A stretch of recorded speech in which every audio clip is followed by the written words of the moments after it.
एक 7 साल के बच्चे की माँ की एक गंभीर बीमारी के कारण मौत हो जाती है।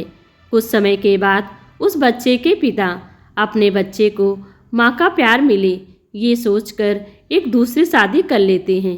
एक दिन पिता मन ही मन सोच रहे होते हैं कि बच्चा मेरा अपनी नई माँ के साथ खुश तो है ना?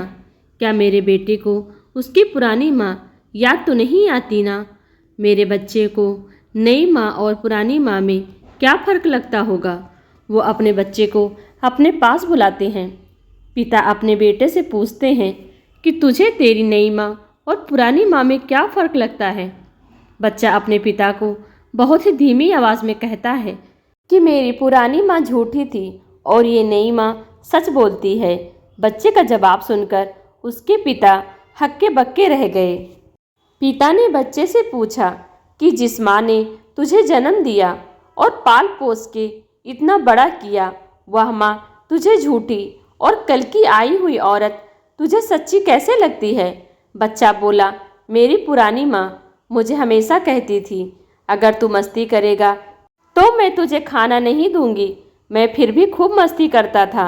इसके बावजूद भी वो मुझे पूरे गांव में ढूंढ कर लाती और मुझे अपने हाथों से खाना खिलाती थी।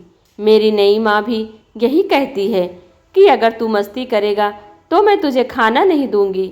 और आज मैं सच में पूरे दिन से भूखा हूँ। अपने छोटे से बच्चे की बात सुनकर पिता के आंखों में आंसू आ गए। इसके बाद से पिता खुद ही अपने बेटे की देखभाल करने लगे।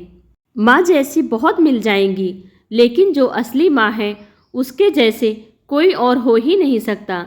इसलिए ही हमेशा यही प्रार्थना कीजिए कि हे भगवान, हमारे माता पिता को हमेशा खुश और स्वस्थ रखें।